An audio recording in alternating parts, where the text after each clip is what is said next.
संसद के बारे में जानेंगे।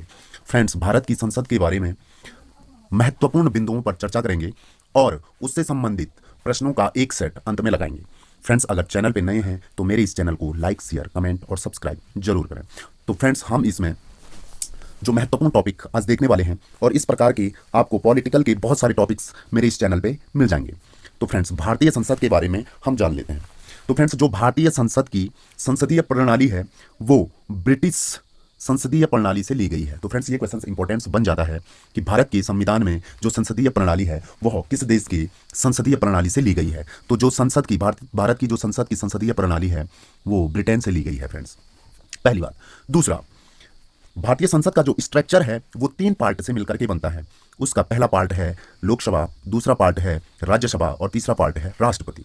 तो फ्रेंड्स, ये भी एक इंपॉर्टेंट क्वेश्चन बन जाता है कि भारत की संसद किससे मिलकर के बनी हुई है। फ्रेंड्स, ये क्वेश्चन बहुत बार एग्जाम्स में पूछा गया है। तो भारत की संसद लोकसभा प्लस राज्यसभा प्लस राष्ट्रपति से मिलकर के भारत की संसद का निर्माण होता है। अब फ्रेंड्स, इसमें एक और क्वेश्चन जुड़ जाता है कि जो राज्यसभा है उसे हम उच्च सदन कहते हैं और फ्रेंड्स जो लोकसभा है उसे हम निम्न सदन कहते हैं। तो फ्रेंड्स, ये क्वेश्चन भी बार बार पूछा जाता है कि भारतीय संसद के किस सदन को उच्च सदन कहते हैं। तो फ्रेंड्स, अगर उच्च सदन की हम बात करें तो वो राज्यसभा है और अगर निम्न सदन की बात करेंगे फ्रेंड्स तो वो लोकसभा है। राष्ट्रपति, फ्रेंड्स, भारत की संसद राष्ट्रपति के बिना अधूरी है, यानी कि हम उसे संसद नहीं कह सकते हैं। तो ये क्वेश्चन आप देख लेना, लोकसभा प्लस राज्यसभा प्लस राष्ट्रपति मिलकर के भारत की संसद का निर्माण करते हैं और राष्ट्रपति का जो कार्य होता है वो संसद सत्र को बुलाने का होता है। तो फ्रेंड्स, ये फिगर, ये स्ट्रक्चर आप अपने माइंड में बैठा सकते हैं। फ्रेंड्स, अब भारतीय संसद के बारे में जो अगला चर्चा का विषय बनता है वो ये है कि भारतीय संसद किस आर्टिकल के अंतर्गत आती है। तो फ्रेंड्स, भारतीय संसद आर्टिकल 79 के अंतर्गत आती है। फ्रेंड्स, इस बात को ध्यान रखिए, भारतीय संसद आर्टिकल 79 के अंतर्गत आती है। तो भारतीय संसद के जो दोनों सदन हैं राज्यसभा और लोकसभा वो किस आर्टिकल्स के अंतर्गत आते हैं। तो राज्यसभा फ्रेंड्स आर्टिकल 80 के अंतर्गत आती है और लोकसभा फ्रेंड्स आर्टिकल 81 के अंतर्गत आता है। तो फ्रेंड्स, इसे आप ध्यान में रखिए कि भारतीय संसद 79 के अंतर्गत आएगी और राज्यसभा आर्टिकल 80 के अंतर्गत आएगा तथा लोकसभा आर्टिकल 81 के अंतर्गत आएगा। तो फ्रेंड्स, इसे आप इस प्रकार के ग्राफ से भी ध्यान में रख सकते हैं। फ्रेंड्स, जितने ज़्यादा आप ग्राफ्स बनाएंगे उतना आपको परमानेंट याद रखने में या ज़्यादा देर तक याद रखने में सहूलियत होगी।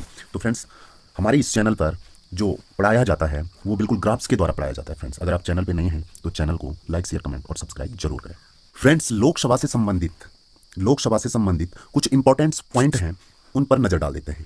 पहला, फ्रेंड्स, लोकसभा को संसद का निम्न सदन कहते हैं। इसे आप ध्यान रखिए फ्रेंड्स कि लोकसभा को संसद का निम्न सदन कहते हैं। लोकसभा के सदस्यों का कार्यकाल 5 वर्ष का होता है। फ्रेंड्स, जो लोकसभा के सदस्य हैं उनका कार्यकाल 5 वर्ष का होता है। अगला पॉइंट है, लोकसभा के सदस्यों का निर्वाचन जनता के द्वारा होता है। फ्रेंड्स, लोकसभा के सदस्यों का जो निर्वाचन होता है वो जनता के द्वारा होता है। लोकसभा के अध्यक्ष एवं उपाध्यक्ष होते हैं जिनकी नियुक्ति लोकसभा के सदस्य करते हैं। फ्रेंड्स, तो लोकसभा में एक अध्यक्ष होता है, एक उपाध्यक्ष होता है और जिनकी नियुक्ति लोकसभा के सदस्य करते हैं। लोकसभा का अध्यक्ष ही राष्ट्रपति के द्वारा बुलाए गए संयुक्त सत्र की अध्यक्षता करता है। तो फ्रेंड्स, ये क्वेश्चन बहुत बार पूछा गया है कि लोकसभा के संयुक्त सत्र की अध्यक्षता कौन करता है। तो लोकसभा के संयुक्त सत्र की अध्यक्षता फ्रेंड्स लोकसभा का अध्यक्ष ही करता है, किंतु राष्ट्रपति के द्वारा बुलावे पर। तो राष्ट्रपति के द्वारा बुलावे पर लोकसभा के संयुक्त सत्र की अध्यक्षता जो है लोकसभा का अध्यक्ष करता है। ये इंपॉर्टेंट पॉइंट है। योग्यता, फ्रेंड्स, लोकसभा का सदस्य होने के लिए एक तो भारत का नागरिक होना जरूरी है और दूसरा न्यूनतम आयु 25 वर्ष होनी जरूरी है। फ्रेंड्स, तो इन पॉइंट्स को आप ध्यान रखेंगे। लोकसभा का सदस्य होने के लिए 25 वर्ष की आयु होनी बहुत जरूरी है। तो लोकसभा को हाउस ऑफ द पीपुल्स भी कहते हैं। फ्रेंड्स, ये क्वेश्चन भी इंपॉर्टेंट है कि हाउस ऑफ पीपुल्स किसे कहते हैं। तो हाउस ऑफ पीपुल्स लोकसभा को कहते हैं और यह शब्द सबसे पहले 1954 में कहा गया था। तो फ्रेंड्स, इन पॉइंट्स को आप ध्यान में रखें। फ्रेंड्स, अब इसके बाद जो बिंदु आता है वो आता है कि लोकसभा में सदस्य कितने होते हैं। तो यहाँ देखिए फ्रेंड्स, लोकसभा में मैक्सिमम सदस्य 552 होते हैं। फ्रेंड्स, मैक्सिमम सदस्य, महत्तम सदस्य होते हैं 552, लेकिन फ्रेंड्स वर्तमान में 545 सदस्य हैं। लोकसभा में वर्तमान में 545 सदस्य हैं। फ्रेंड्स, इसको ध्यान में रखिए। 545 में से 2 एंग्लो इंडियन सदस्य हैं। फ्रेंड्स, यानी कि आंग्ल भारतीय समुदाय से हैं जिनको राष्ट्रपति नियुक्त करता है। तो 545 में से 2 आंग्ल भारतीय समुदाय से हैं, तो अब बचे 543। तो 543 अधिकतम चुने जा सकते हैं। फ्रेंड्स, तो अधिकतम वर्तमान में 543 चुने जा सकते हैं। 543 में से 530 राज्यों से और 13 केंद्र शासित प्रदेशों से लिए जाते हैं। तो फ्रेंड्स देखिए, ये स्ट्रक्चर आप माइंड में रखिए, और इंपॉर्टेंट स्ट्रक्चर है फ्रेंड्स कि लोकसभा में सदस्यों का जो स्ट्रक्चर है वो किस प्रकार से है। तो देखिए, लोकसभा में 552 सदस्य महत्तम होते हैं, 552 महत्तम होते हैं, लेकिन वर्तमान में 545 हैं। 545 में से 2 आंग्ल भारतीय समुदाय से हैं, तो बचे 543। अधिकतम 543 चुने जा सकते हैं। ये 2 राष्ट्रपति के द्वारा निर्वाचित होते हैं फ्रेंड्स। आंग्ल भारतीय समुदाय के ये 2 सदस्य राष्ट्रपति के द्वारा मनोनीत होते हैं। बचे 543। 543 में से 530 राज्यों से और 13 केंद्र शासित प्रदेशों से। एक बार फिर से फ्रेंड्स इस स्ट्रक्चर को ध्यान से देखिए, इस चित्र को ध्यान से देखिए और इसे अपने माइंड में बिठा दीजिए। देखिए फ्रेंड्स, मैंने क्या बताया आपको कि लोकसभा में 552 मैक्सिमम सदस्य होते हैं, लेकिन वर्तमान में 545 हैं, जिसमें से 2 आंग्ल भारतीय समुदाय के हैं जिनको राष्ट्रपति मनोनीत करता है। तो बचे 543 राज्यों से चुने जा सकते हैं। 543 में से भी 530 राज्यों से और 13 केंद्र शासित प्रदेशों से चुने जाते हैं। ये तो है वर्तमान की स्थिति फ्रेंड्स, लेकिन मैक्सिमम जो सदस्य हैं वो 552 हैं। अब 552 में से 2 आंग्ल भारतीय समुदाय से मनोनीत किए जाएंगे, तो बचे 550 राज्यों से चुने जा सकते हैं। 550 में से 530 राज्यों से और 20 केंद्र शासित प्रदेशों से चुने जा सकते हैं। तो फ्रेंड्स, ये स्ट्रक्चर है मैक्सिमम का, ये स्ट्रक्चर है कि मैक्सिमम इस प्रकार से हो सकता है फ्रेंड्स हमारा। लेकिन वर्तमान की जो स्थिति है वो इस प्रकार की है फ्रेंड्स, कि वर्तमान में जो हमारी स्थिति है वो इस प्रकार की है, किंतु मैक्सिमम का स्ट्रक्चर इस प्रकार से है। मैं आपको इसे हाईलाइट करके दिखाता हूं फ्रेंड्स। तो फ्रेंड्स, मैंने ये हाईलाइट कर दिया है। यहां देखिए फ्रेंड्स, ये हमारी वर्तमान की स्थिति है और ये हमारी मैक्सिमम वाली स्थिति है। तो इस ग्राफ को भी आप माइंड में बिठा दीजिए कि हमारे पास मैक्सिमम 552 सदस्य हो सकते हैं, लेकिन वर्तमान में 545 हैं। अब दोनों जगह 2 एंग्लो इंडियन सदस्य राष्ट्रपति के द्वारा मनोनीत किए जाते हैं। तो 545 में से यहां 543 राज्यों से चुने जा सकते हैं, लेकिन मैक्सिमम की स्थिति में क्योंकि 2 यहां चले गए हैं तो 550 ही चुने जा सकते हैं। अब 543 में से 530 राज्यों से, यहां भी 530 मैक्सिमम राज्यों से, यहां 20 केंद्र शासित प्रदेशों से, तो यहां 13 केंद्र शासित प्रदेशों से चुने जा सकते हैं। तो फ्रेंड्स, ये था सदस्यों का स्ट्रक्चर लोकसभा में। इंपॉर्टेंस है फ्रेंड्स, पेपर की दृष्टि से बहुत इंपॉर्टेंस है, इसे आप इस ग्राफ को माइंड में बिठा दीजिए। मंत्रिपरिषद ही सामूहिक रूप से लोकसभा के प्रति उत्तरदायी होती है। एक इंपॉर्टेंट पॉइंट है फ्रेंड्स ये, कि मंत्रिपरिषद ही सामूहिक रूप से लोकसभा के प्रति उत्तरदायी होती है। बहुत बार पूछे जाने वाला क्वेश्चन है फ्रेंड्स। अब यहां देखिए, मंत्रिपरिषद कहते किसे हम फ्रेंड्स, तो मंत्रिपरिषद ही सरकार होती है। मंत्रिपरिषद को ही हम क्या कहते हैं, सरकार कहते हैं। इसका जो अध्यक्ष होता है वो प्रधानमंत्री होता है। इसमें 3 प्रकार के मंत्री होते हैं फ्रेंड्स। पहला होता है कैबिनेट मंत्री, दूसरा होता है राज्य मंत्री और तीसरा होता है बिना विभाग के मंत्री। यानी कि हम सरकार को ही मंत्रिपरिषद कहते हैं और मंत्रिपरिषद लोकसभा के प्रति उत्तरदायी होती है फ्रेंड्स, लोकसभा के प्रति, न कि राज्यसभा के प्रति। तो फ्रेंड्स, यहां पर ये बहुत इंपॉर्टेंट पॉइंट है, इसको जरा ध्यान से देखिए कि मंत्रिपरिषद यानी कि सरकार, मंत्रिपरिषद का मतलब सरकार से है, और सरकार लोकसभा के प्रति उत्तरदायी होती है। इसलिए उत्तरदायी है क्योंकि लोकसभा में ही जनता के द्वारा चुने गए प्रतिनिधि जाते हैं। इसलिए प्रधानमंत्री इसका अध्यक्ष होता है और इसमें 3 प्रकार के मंत्री होते हैं फ्रेंड्स। पहला है कैबिनेट, दूसरा है राज्य मंत्री और तीसरा है बिना विभाग के मंत्री। अब एक और बिंदु आता है अविश्वास प्रस्ताव, इसके बारे में जान लेते हैं फ्रेंड्स। तो फ्रेंड्स, अविश्वास प्रस्ताव क्या है? तो अविश्वास प्रस्ताव एक इंपॉर्टेंट बिंदु है फ्रेंड्स, इसके बारे में भी जान लीजिए। विपक्ष द्वारा लोकसभा में सरकार को हराने या कमजोर करने की उम्मीद से रखा जाता है अविश्वास प्रस्ताव। फ्रेंड्स, विपक्ष द्वारा लोकसभा में, तो ये सरकार के विरुद्ध रखा जाता है फ्रेंड्स। जो अविश्वास प्रस्ताव है ये सरकार के विरुद्ध रखा जाता है। क्यों रखा जाता है? सरकार को कमजोर करने के लिए या सरकार को गिराने के लिए जो प्रस्ताव रखा जाता है उसे अविश्वास प्रस्ताव कहते हैं। अविश्वास प्रस्ताव सत्र में सिर्फ एक ही बार लाया जा सकता है फ्रेंड्स। तो ये भी एक इंपॉर्टेंट पॉइंट है कि सत्र में इसे केवल एक बार ही लाया जा सकता है। एक सदस्य लिखित में नोटिस देगा और 50 सदस्यों के उसमें समर्थन में होंगे। तो अविश्वास प्रस्ताव का एक इंपॉर्टेंट पॉइंट ये भी है कि अविश्वास प्रस्ताव विपक्ष के द्वारा लाया जाएगा, क्योंकि सरकार को गिराने के लिए लाया जाता है। तो विपक्ष अविश्वास प्रस्ताव को लाएगा और उसमें एक सदस्य लिखित में नोटिस देगा और 50 सदस्यों के उसमें समर्थन में होंगे। यह केवल लोकसभा में ही लाया जाता है फ्रेंड्स। जो अविश्वास प्रस्ताव है यह लोकसभा में ही लाया जाता है। इसलिए फ्रेंड्स, क्योंकि लोकसभा एक अस्थायी सदन है, लोकसभा एक अस्थायी सदन है, इसे लोकसभा में लाया जाता है और विपक्ष के द्वारा लाया जाता है फ्रेंड्स।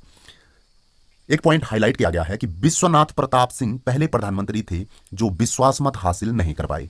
तो विश्वास मत हासिल न करने वाले पहले प्रधानमंत्री थे विश्वनाथ प्रताप सिंह। फ्रेंड्स, इसे आप आसानी से याद भी रख सकते हैं, क्योंकि वह से विश्वनाथ और वह से विश्वास, तो विश्वास अविश्वास मत या विश्वास मत हासिल न कर पाने वाले पहले प्रधानमंत्री विश्वनाथ प्रताप सिंह थे। तो फ्रेंड्स, आप इसे आसानी से समझ गए होंगे, इसके स्ट्रक्चर को आप समझ गए होंगे कि अविश्वास प्रस्ताव है क्या। एक बार फिर से मैं आपको बता देता हूं कि अविश्वास प्रस्ताव विपक्ष के द्वारा लाया जाता है, लोकसभा में लाया जाता है, सरकार को गिराने या कमजोर करने के उद्देश्य से लाया जाता है। इसे सत्र में केवल एक ही बार लाया जा सकता है और एक सदस्य लिखित में नोटिस देगा तथा 50 सदस्य उसके समर्थन में होंगे। तो ये अविश्वास प्रस्ताव होता है फ्रेंड्स। और मंत्रिपरिषद के बारे में तो आप समझ ही चुके हैं कि फ्रेंड्स मंत्रिपरिषद का मतलब सरकार होता है, और इसे केवल यह मंत्रिपरिषद केवल लोकसभा के प्रति उत्तरदायी होती है, न कि राज्यसभा के प्रति। और इसका अध्यक्ष प्रधानमंत्री होता है। इसमें 3 प्रकार के मंत्री होते हैं, कैबिनेट मंत्री, राज्य मंत्री और बिना विभाग वाले मंत्री। यहां कुछ और इंपॉर्टेंट पॉइंट हैं जिनको आपको ध्यान में रखना है। पहला, सदन की कार्यवाही के लिए न्यूनतम 1/10 सदस्य उपस्थित होने चाहिए, चाहे राज्यसभा हो। इसे गणपूर्ति कहते हैं। तो फ्रेंड्स इसे आप ध्यान में रखिए, बहुत इंपॉर्टेंट है और बहुत बार पूछा जाने वाले क्वेश्चन है फ्रेंड्स, कि सदन की कार्यवाही के लिए 1/10 सदस्य उपस्थित होने चाहिए, चाहे राज्यसभा हो या लोकसभा हो, और इसे हम गणपूर्ति कहते हैं। तो गणपूर्ति कोरम कहते हैं फ्रेंड्स इसे, और इसमें आपके 1/10 सदस्य उपस्थित होने बहुत जरूरी हैं।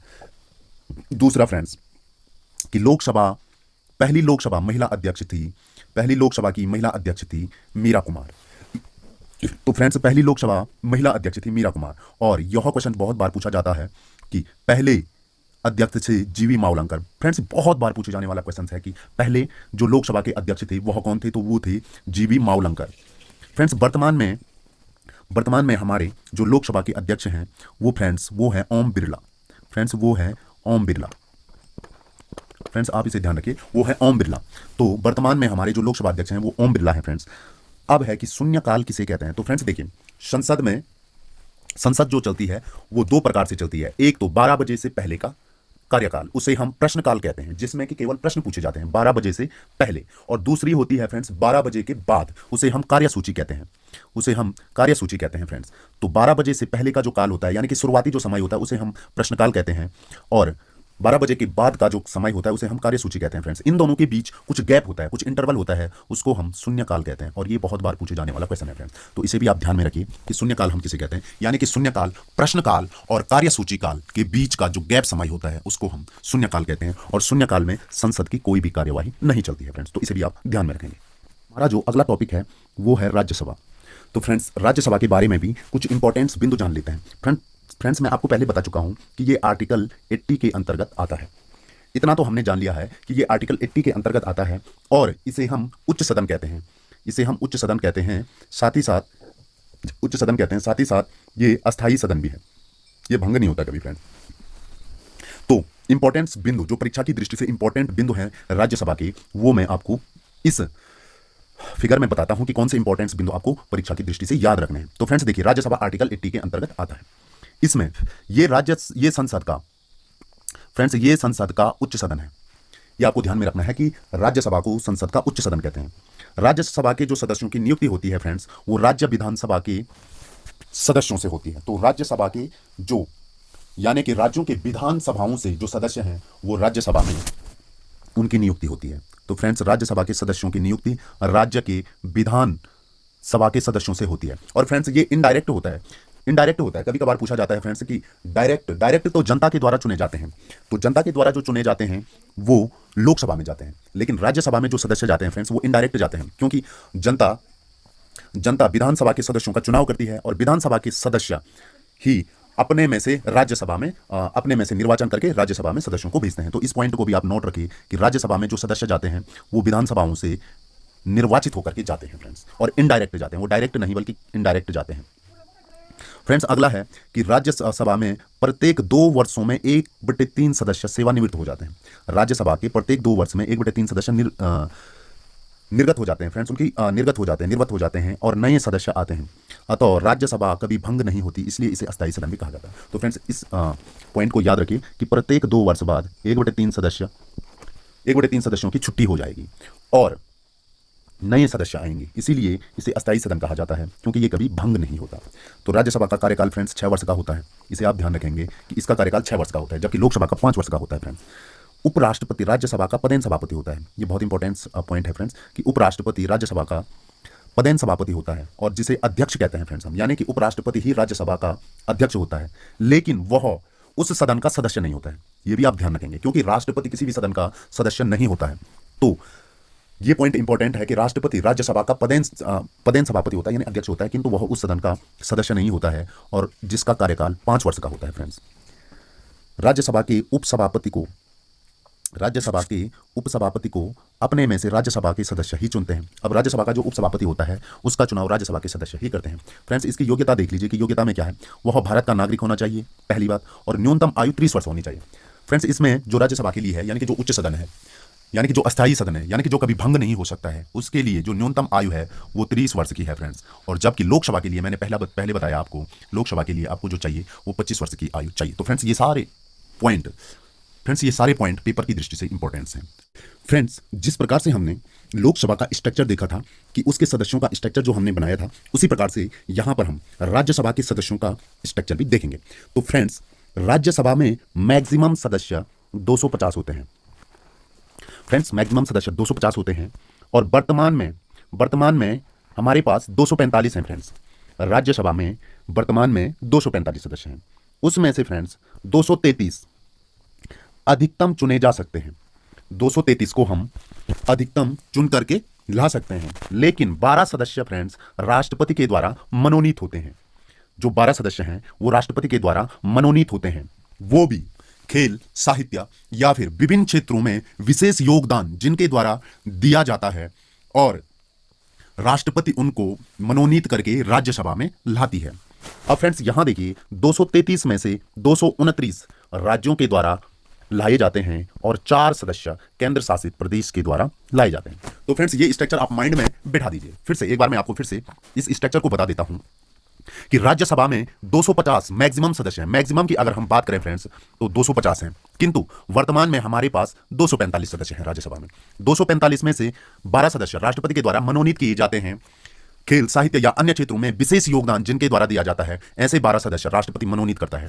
अब 245 में से 12 ये चले गए, अब बचे 233 सदस्य जिनको हम चुन करके लाते हैं। अब 233 में से भी 229 राज्यों के द्वारा आते हैं और 4 सदस्य केंद्र शासित प्रदेश के द्वारा आते हैं। तो फ्रेंड्स, इस फिगर को आप अपने दिमाग में बैठा दीजिए। इसमें से सबसे इंपॉर्टेंट क्वेश्चन ये है कि मैक्सिमम कितने होते हैं और वर्तमान में कितने हैं, और सबसे इंपॉर्टेंट है कि राज्यसभा में कितने सदस्य राष्ट्रपति मनोनीत करता है। तो फ्रेंड्स, राज्यसभा में मनोनीत होने वाले जो सदस्यों की संख्या है फ्रेंड्स वो है 12 है। तो फ्रेंड्स, राज्यसभा से संबंधित कुछ इंपॉर्टेंट पॉइंट जिन पर कि हमको नजर डालनी चाहिए वो क्या चीजें। देखिए फ्रेंड्स, पहले जो सभापति थे वो एस राधाकृष्णन थे। फ्रेंड्स, पहले सभापति एस राधाकृष्णन थे। फ्रेंड्स, जो राज्यसभा का सभापति होता है वो उपराष्ट्रपति होता है। फ्रेंड्स, इसे आप ध्यान में रखिए, वो उपराष्ट्रपति होता है, क्योंकि एस राधाकृष्णन पहले उपराष्ट्रपति थे। तो इसलिए राधाकृष्णन जो है वो राज्यसभा के पहले सभापति भी थे। फ्रेंड्स, यहां देखिए, पहले उपसभापति एस बी कृष्णमूर्ति राव थे। और अगला पॉइंट है कि वर्तमान में राज्यसभा के सभापति कौन है। तो वर्तमान में जो राज्यसभा के सभापति हैं फ्रेंड्स वे हैं जयदीप धनखड़। तो इसे आप ध्यान में रखेंगे। तो फ्रेंड्स, यहां देखिए कि वर्तमान में राज्यसभा का सभापति उपराष्ट्रपति होता है, तो वर्तमान में उपराष्ट्रपति जेपी धनखड़ जी हैं। अब फ्रेंड्स, यहां देख लीजिए, एक और इंपॉर्टेंट चीज है कि संसद में कितनी समितियां होती हैं। तो पहली है लोक सेवा समिति, दूसरी है नियम समिति, तीसरी है विशेषाधिकार समिति और चौथी है तदर्थ समिति, एडॉक कमेटी। तो फ्रेंड्स, इसमें देख लीजिए आप कि जो ये एडॉक कमेटी है ये संसद में किसी विशेष योजना से बनाई जाती है और उस योजना के पूरा होने पर यह समिति भंग कर दी जाती है, तो इसे एडॉक कमेटी कहते हैं। फिर इसमें इंपॉर्टेंस है फ्रेंड्स जिसके बारे में आपको जानना चाहिए, वो है लोक सेवा समिति। तो लोक लेखा समिति या लोक सेवा समिति में कितने सदस्य होते हैं। तो फ्रेंड्स, इसमें 22 सदस्य होते हैं।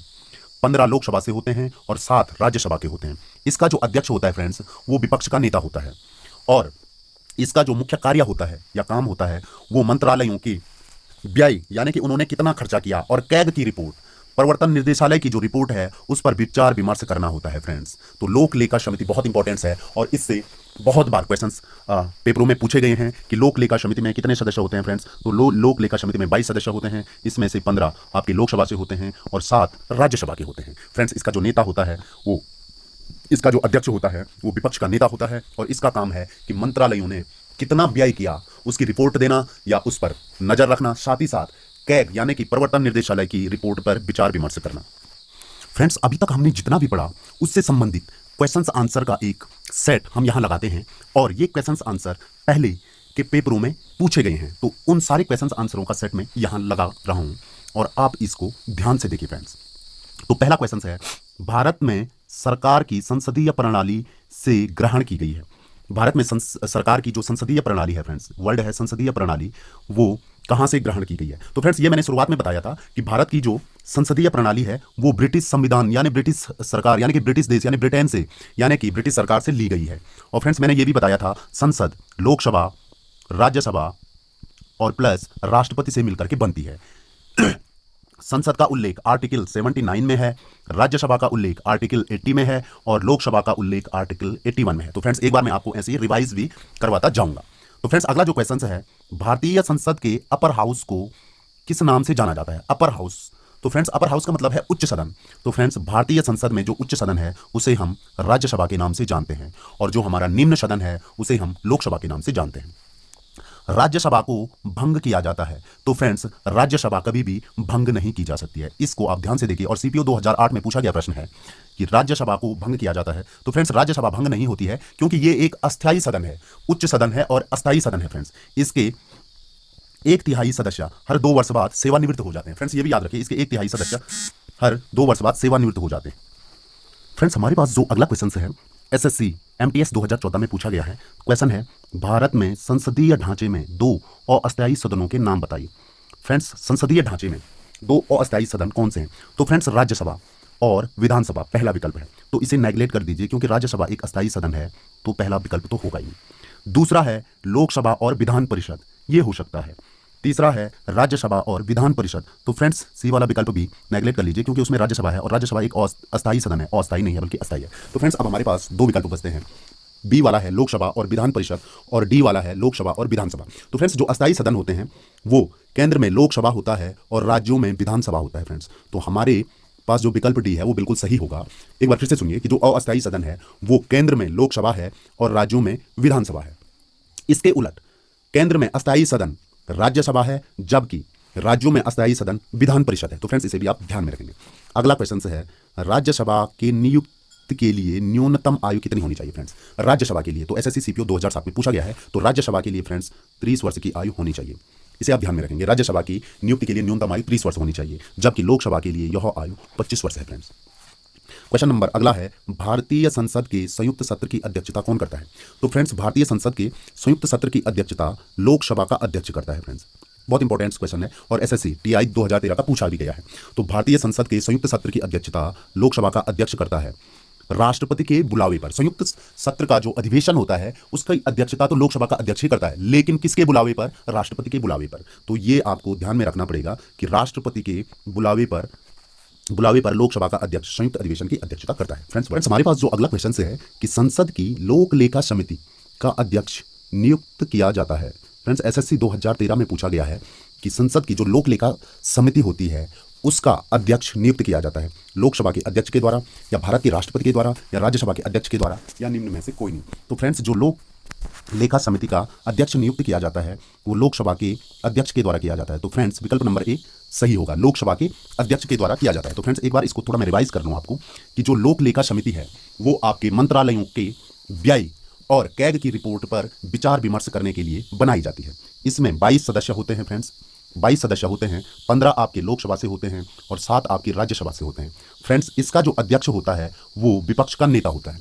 तो इसका जो अध्यक्ष होता है वो विपक्ष का नेता होता है। तो एक बार फिर से ध्यान में रखिए, इसमें टोटल 22 सदस्य होते हैं, 15 लोकसभा से और 7 राज्यसभा से, और इसका जो अध्यक्ष होता है वो विपक्ष का नेता होता है और उसकी नियुक्ति लोकसभा का अध्यक्ष करता है। फ्रेंड्स तो यहाँ पर ये क्लियर हो गया।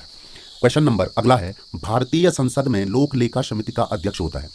एसएससी स्टेनोग्राफ 2010 में पूछा गया है। तो फ्रेंड्स ये मैंने अभी ऊपर इसका जिक्र किया था कि जो लोक लेखा समिति का अध्यक्ष होता है फ्रेंड्स वह विपक्ष का नेता होता है, तो विपक्षी दल का नेता होता है फ्रेंड्स वो। क्वेश्चन नंबर अगला है कि राज्यसभा के सदस्यों का सेवाकाल कितना होता है? तो फ्रेंड्स ये एसएससी 2008 और 6 में पूछा गया है कि राज्यसभा के सदस्यों का सेवाकाल कितना होता है। तो फ्रेंड्स ये विकल्प नंबर डी 6 वर्ष होता है। फ्रेंड्स राज्यसभा के सदस्यों का जो कार्यकाल है वो 6 वर्ष है जबकि लोकसभा के सदस्यों का कार्यकाल 5 वर्ष है। हमारे पास जो नेक्स्ट क्वेश्चन है वो है कि मंत्रिपरिषद सामूहिक रूप से किसके प्रति उत्तरदायी है? एसएससी 2014 में पूछा गया है। फ्रेंड्स तो मंत्रिपरिषद सामूहिक रूप से लोकसभा के प्रति उत्तरदायी होती है। फ्रेंड्स तो ऑप्शन नंबर सी बिल्कुल सही होगा, लोकसभा के प्रति। फ्रेंड्स इसमें मैं थोड़ा सा आपको और बता देता हूँ, जो पहले हम जिक्र कर चुके हैं कि मंत्रिपरिषद को ही फ्रेंड्स सरकार कहते हैं, मंत्रिपरिषद को ही सरकार कहते हैं और मंत्रिपरिषद लोकसभा के प्रति उत्तरदायी होती है। इसका अध्यक्ष अध्यक्ष इसका प्रधानमंत्री होता है फ्रेंड्स, और इसमें 3 प्रकार के मंत्री होते हैं। एक कैबिनेट स्तर के मंत्री, दूसरा राज्य स्तर के मंत्री, और तीसरा फ्रेंड्स बिना विभागों के मंत्री। तो आप इस बात को समझ चुके होंगे कि मंत्री परिषद लोकसभा के प्रति उत्तरदायी होती है, और मंत्री परिषद को ही हम सरकार कहते हैं फ्रेंड्स, और इसकी अध्यक्ष जो होता है वो प्रधानमंत्री होता है। नेक्स्ट क्वेश्चन है फ्रेंड्स, संसद में शामिल है। तो फ्रेंड्स संसद में शामिल है राष्ट्रपति, लोकसभा और राज्यसभा। बिल्कुल ए विकल्प आपका सही होगा, और ये एसएससी 7, 8 और 11 में पूछा गया है फ्रेंड्स। तो संसद में शामिल है। तो फ्रेंड्स संसद हमारी राज्यसभा, लोकसभा और राष्ट्रपति से मिलकर के बनती है। क्वेश्चन नंबर 12 है, house of the people Lok Sabha का नाम किस वर्ष दिया गया था। तो फ्रेंड्स ये मैंने शुरुआत में ही आपको बता दिया था कि लोकसभा को हाउस ऑफ द पीपुल्स कहते हैं, और ये शब्द सबसे पहले 1954 में, फ्रेंड्स 1954 में, ध्यान रखिए, हाउस ऑफ पीपुल्स शब्द 1954 में दिया गया था। जो हमारे पास अगला क्वेश्चन बनता है वो ये है कि निम्नलिखित में से कौन भारत के कानूनों को बनाता है। राष्ट्रपति और मंत्रिपरिषद, उच्चतम न्यायालय और उच्च न्यायालय, राष्ट्रपति, संसद के दोनों सदन, लोकसभा और राज्यसभा। तो फ्रेंड्स निम्नलिखित में से भारत के जो कानून हैं उनको कौन बनाता है, तो इसे आप ध्यान से देखिए। ये राष्ट्रपति, संसद के दोनों सदन यानी कि राज्यसभा, लोकसभा और राष्ट्रपति मिलकर के भारत के कानूनों को बनाते हैं। फ्रेंड्स अगला क्वेश्चन है, स्वतंत्र भारत की लोकसभा का पहला अध्यक्ष कौन था। पहला अध्यक्ष लोकसभा का। फ्रेंड्स ये क्वेश्चन बहुत बार पूछा जाता है, और एसएससी 2006, 11, 15 में पूछा गया है। तो फ्रेंड्स इसका आंसर है जीवी मावलंकर। फ्रेंड्स फिर से याद रखिए, लोकसभा का पहला अध्यक्ष है जीवी मावलंकर। नेक्स्ट क्वेश्चन है फ्रेंड्स कि वह प्रधानमंत्री कौन है जिन्होंने अपने कार्यकाल के दौरान संसद के अधिवेशन सत्र में भाग नहीं लिया। फ्रेंड्स भाग नहीं लिया, तो वह प्रधानमंत्री कौन है जिसने सत्र के दौरान यानी कि पूरे सत्र के दौरान अपने कार्यकाल के दौरान संसद के अधिवेशन में भाग ही नहीं लिया। तो फ्रेंड्स वो थे चौधरी चरण सिंह। चौधरी चरण सिंह ऐसे प्रधानमंत्री थे जिन्होंने कार्यकाल के दौरान संसद के अधिवेशन में भाग ही नहीं लिया। हमारे पास जो अगला क्वेश्चन है वो है कि भारतीय संविधान के अनुसार संसद के दोनों सदनों का अधिवेशन एक वर्ष में कम से कम कितनी बार बुलाना जरूरी है। तो फ्रेंड्स एक वर्ष में कम से कम 2 बार, विकल्प सी फ्रेंड्स 2 बार बुलाना जरूरी है। तो फ्रेंड्स जो संसद के दोनों सदनों का अधिवेशन है वह एक वर्ष में कम से कम 2 बार बुलाना जरूरी है। फ्रेंड्स एसएससी सीपीयू 2006 में पूछा गया है, तो इस क्वेश्चन को भी आप ध्यान में रखिए। फ्रेंड्स अगला क्वेश्चन है, संसद के किसी सदन के 2 सत्रों के बीच अंतराल किससे अधिक नहीं होना चाहिए। तो 6 माह से अधिक का अंतराल नहीं होना चाहिए। फ्रेंड्स बहुत इंपॉर्टेंट क्वेश्चन है, एसएससी 2008 में पूछा गया है कि संसद के किसी सदन में 2 सत्रों के बीच कम से कम कितने का अंतराल होना चाहिए। तो 6 माह का फ्रेंड्स, 6 माह का अंतराल होना चाहिए, उससे अधिक नहीं होना चाहिए। यदि किसी संसद की किसी विशिष्ट उद्देश्य के लिए कोई समिति नियुक्त करे तो उसे कहते हैं। फ्रेंड्स ये एसएससी 2012 का क्वेश्चन है, और ये मैं पहले बता चुका हूँ कि संसद की किसी विशिष्ट उद्देश्य से बनाई गई जो समिति होती है उसे तदर्थ समिति, एडॉक कमेटी कहते हैं, और इस उद्देश्य के पूरा हो जाने पर यह समिति भंग कर दी जाती है। फ्रेंड्स तो हमारे पास जो अगला क्वेश्चन है कि संसद में अधिकतम प्रस्ताव के बारे में निम्नलिखित में से कौन सही है। संसद में अविश्वास प्रस्ताव के बारे में, फ्रेंड्स अविश्वास प्रस्ताव के बारे में कौन सा विकल्प सही है। तो संविधान में इसका कोई भी उल्लेख नहीं है। फ्रेंड्स ये विकल्प भी सही है कि संविधान में इसका कहीं भी उल्लेख नहीं है। फ्रेंड्स दूसरा है, एक अविश्वास प्रस्ताव के बाद दूसरा अविश्वास प्रस्ताव प्रस्तुत करने के लिए 12 माह की अवधि होनी चाहिए। तो ये बिल्कुल गलत है फ्रेंड्स। और सदन में प्रस्तुत करने से पहले कम से कम 100 व्यक्ति उस पर प्रस्ताव का समर्थन अवश्य करें। ये गलत है फ्रेंड्स, 100 नहीं बल्कि 50 व्यक्तियों के समर्थन की आवश्यकता होती है। चौथा है, यह केवल लोकसभा में ही प्रस्तुत किया जाता है। तो ये भी बिल्कुल सही है फ्रेंड्स कि यह लोकसभा में प्रस्तुत किया जाता है और संविधान में इसका कहीं भी उल्लेख नहीं है। तो ये 1 और 4 फ्रेंड्स डी वाला विकल्प बिल्कुल सही होगा। फ्रेंड्स क्वेश्चन नंबर 20 है कि किस सदन में अध्यक्ष उस सदन का सदस्य नहीं होता है। फ्रेंड्स किस सदन का सदस्य अध्यक्ष उस सदन का सदस्य नहीं होता है। तो फ्रेंड्स मैंने ये पहले बता दिया था कि राज्यसभा, बी वाला विकल्प। फ्रेंड्स राज्यसभा का जो अध्यक्ष होता है वो उपराष्ट्रपति होता है और वह उस सदन का सदस्य नहीं होता है। फ्रेंड्स तो इसे भी आप ध्यान में रखिए। फ्रेंड्स हमारे पास जो अगला क्वेश्चन है वो है कि भारतीय संसद की सबसे महत्वपूर्ण विशेषता कौन सी है। एसएससी 2008 में पूछा गया है। तो भारतीय संसद की सबसे महत्वपूर्ण विशेषता है कि यह भारत में संघ विधान मंडल है, इसमें राष्ट्रपति भी शामिल है, इसमें द्विसदनीय रूप है और संसद का ऊपरी सदन कभी भंग नहीं होता है। तो फ्रेंड्स सबसे महत्वपूर्ण है कि इसमें राष्ट्रपति भी शामिल है। तो फ्रेंड्स मैंने आपको पहले भी बताया था कि भारतीय संसद का जो स्ट्रक्चर है वो लोकसभा प्लस राज्यसभा से मिलकर तो बनता ही है, किंतु फ्रेंड्स इसमें राष्ट्रपति का होना भी बहुत जरूरी है, तभी भारतीय संसद पूरी होती है। तो सबसे महत्वपूर्ण विशेषता है फ्रेंड्स कि इसमें राष्ट्रपति भी सम्मिलित होता है। फ्रेंड्स अगला क्वेश्चन है कि राष्ट्रपति के द्वारा राज्यसभा के सदस्यों के नामांकन का नियम किस देश से लिया गया है। राष्ट्रपति के द्वारा राज्यसभा के सदस्यों, फ्रेंड्स राज्यसभा के सदस्यों का नामांकन का नियम किस देश से लिया गया। तो फ्रेंड्स ये आयरलैंड से लिया गया है। नेक्स्ट क्वेश्चन है फ्रेंड्स, लोकसभा आयोजित करने के लिए अपेक्षित गणपूर्ति क्या है लोकसभा आयोजित करने के लिए? तो फ्रेंड्स लोकसभा आयोजित करने के लिए अपेक्षित जो गणपूर्ति कोरम होता है वो होता है फ्रेंड्स 1/10, यानी कि विकल्प नंबर सी सही होगा। और 1/10 का मतलब है फ्रेंड्स प्रेजेंट टाइम में लोकसभा में 545 सदस्य हैं, तो इसका अगर हम 10 निकाल लेते हैं, 1/10 निकाल लेते हैं, तो ये 54.5 आता है, यानी कि 55 सदस्य फ्रेंड्स, 55 सदस्य होने बहुत जरूरी है। यही स्थिति राज्यसभा में भी होगी। वहाँ वर्तमान में 245 हैं, तो 245 का 10 यानी कि 24.5, यानी कि राज्यसभा में भी 25 सदस्य, कम से कम 25 सदस्य होने बहुत जरूरी है। फ्रेंड्स जो अगला क्वेश्चन है वो है कि भारतीय संविधान, फ्रेंड्स भारतीय संविधान के अधिकांश उपबंधों का संशोधन किया जाता है। तो फ्रेंड्स भारतीय संविधान के जो अधिकांश उपबंध हैं उनका संशोधन केवल संसद के द्वारा ही किया जाता है। फ्रेंड्स नेक्स्ट क्वेश्चन है, कौन सा अनुच्छेद संसद को राज्य सूची के विषय पर कानून बनाने का अधिकार देता है? तो कौन सा अनुच्छेद यानी कौन सा आर्टिकल ऐसा है जो राज्य सूची के विषय पर कानून बनाने का अधिकार देता है? तो वो है 249। फ्रेंड्स इसको भी ध्यान रखिए, 249 एसएससी 2012 में पूछा गया। फ्रेंड्स नेक्स्ट क्वेश्चन है कि लोकसभा के निर्वाचित सदस्यों की अधिकतम संख्या कितनी है? तो लोकसभा के निर्वाचित सदस्यों की अधिकतम संख्या, तो फ्रेंड्स यहां देखिए, इस क्वेश्चन में आपको कंफ्यूजन नहीं करना है। फिर से मैं एक बार आपको रिवाइज करवाता हूं कि लोकसभा में अधिकतम 552 सदस्य होते हैं। फ्रेंड्स 552 में से 2 सदस्य एंग्लो इंडियन होते हैं जिन्हें राष्ट्रपति मनोनीत करता है। अब बचे हुए 550 सदस्य हैं फ्रेंड्स हमारे पास। तो 550 सदस्यों में भी फ्रेंड्स राज्यों से 530 निर्वाचित होकर के आते हैं। फ्रेंड्स राज्यों से 530 आते हैं और 20 सदस्य फ्रेंड्स केंद्र शासित प्रदेशों से आते हैं, यानी कि लोकसभा की निर्वाचित सदस्यों की अधिकतम संख्या फ्रेंड्स 530 है। तो जो अधिकतम संख्या है, निर्वाचित होने वाली अधिकतम संख्या है फ्रेंड्स, वो है 530। तो फ्रेंड्स इसमें आपको कंफ्यूजन नहीं करना है।